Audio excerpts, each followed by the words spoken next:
नमस्कार विद्यार्थी मित्रांनो, पुन्हा एकदा स्वागत आहे तुमचं लर्न विथ यूट्यूब चॅनलमध्ये. आपण बघत होतो, काल बघितला आपण मराठीचा 8वा पॅटचा पेपर, जो की 11 एप्रिलला होणार आहे. 2026-27चा हा पॅटर्न आहे.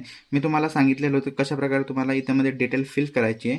सो आता आपण न्यू प्रश्न इथं बघणार आहोत. बघा, नवीन प्रश्नाकडे आपण वळूया. आता प्रश्न क्रमांक 4 आपण बघणार आहोत.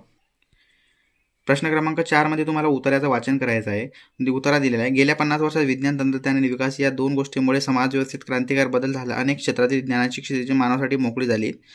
मानवाची उत्क्रांती, ग्रहासंदर्भातील ज्ञान, उपसर्गातील संदेश देवाणघेवाण हे झालेली आहे. यावर पॅरेग्राफ तुम्हाला नीट वाचायचा आहे. यावर एक प्रश्न आलेला आहे. देखा बघा, आजच्या युगात संगणक हा मानवाचा विश्वासू साथी बनला आहे. याचं उत्तर तुम्हाला लिहायचं आहे तुमच्या शब्दामध्ये. बघा, कारण उत्तर आहे, कारण संगणकामुळे कामे जलद, अचूक व सोपी झाली आहेत, म्हणून संगणक हा माणसाचा विश्वासू साथी बनलेला आहे. प्रश्न क्रमांक ब दिला आहे. संगणकाच्या कोणकोणत्या वैशिष्ट्यांचा उल्लेख उत्तरात केलेला आहे? वेग, अचूकता, साठवणूक, क्षमता, उपयोग या वैशिष्ट्यांचा उल्लेख उत्तरात केलेला आहे. बघा, आता प्रश्न क्रमांक क येतो. मागील 50 वर्षात समाज व्यवस्थेत झालेले बदल सांगायचे आहे. 50 वर्षात कोणते बदल झाले? 2 मार्कासाठी विचारलेला प्रश्न आहे. शिक्षण पद्धतीत बदल झाला, संवाद पद्धतीत बदल झाला आणि काम करण्यात पद्धतीत बदल झालेला आहे. अशा प्रकारचे हे 4-5 प्रश्न तुम्हाला विचारले जाणार आहे. तर आता बघा, नेक्स्ट व्हिडिओमध्ये आपण बघणार आहोत.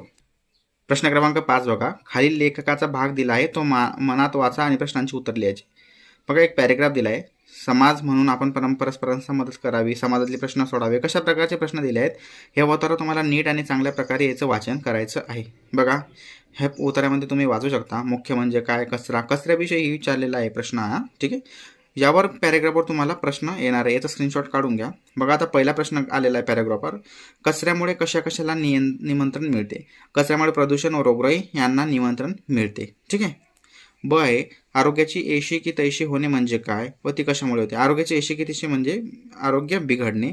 2 मार्कासाठी प्रश्न आहे. ती कशामुळे होती? त्याचं कारण आहे ती त्याच्या दुर्गंधीमुळे, कचऱ्यामुळे व दुर्गंधीमुळे ती होत असते.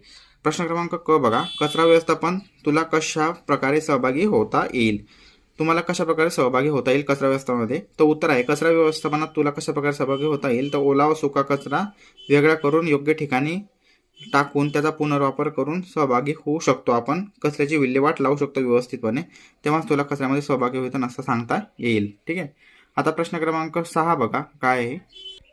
प्रश्न क्रमांक 6 मध्ये खालील प्रश्नाचे दिलेल्या सूचनेवर सोडवायचे आहे. हा प्रश्न थोडा वेगळा झालेला आहे. बघा, पुढील प्रसंगी वाचा. तोंडाचे पाणी गळणे, तोंडाला पाणी सुटणे, जीवाचे पाणी होणे, अशा प्रकारचे 3-4 म्हणी तुम्हाला दिलेले आहे. वाक्यप्रचार त्यानुसार तुम्हाला पावसाळ्याचे दिवस होते. आज आईने घाईघाईने घरात बटाट्याचा बेत केला होता. मी घरात आलो, घरभर खमंग बटाट्याचा वास येत होता. याचा वाक्यप्रचार कोणता चांगला बसेल? ते बघून माझ्या तोंडाला पाणी सुटले. हा वाक्यप्रचार व्यवस्थित बसणार आहे. बघा, पुढचा प्रश्न येत आहे. पुढील वाक्य वाचा. अधोरेखित शब्दांचे योग्य शब्दसमूह वापरून पुन्हा लिहा. आमच्या शाळेसमोर आंब्याची झाडे आहेत. आमच्या शाळेसमोर आंब्याची झाडे आहेत. ठीक आहे. पुढील शब्द षष्टी विभक्ती प्रत्यय लावून त्याचा शब्दात उपयोग करा. ग्रॅमॅटिकल पार्टचा प्रश्न आहे. षष्टी विभक्ती. पुस्तक, पुस्तके, शाळा, शाळा. ठीक आहे. आता बघा, एक प्रश्न आहे. यमक जुळून पुढील ओळी पूर्ण करायची आहे तुम्हाला.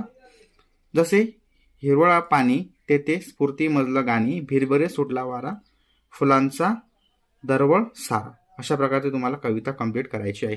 विद्यार्थी मित्रांनो, पार्ट 3 हा लवकरच येणार आहे. अजूनही या व्हिडिओला लाईक केलं नसेल, लाईक करा, चॅनलला सबस्क्राईब करा. भेटूया नेक्स्ट व्हिडिओमध्ये. Thank you for watching this video.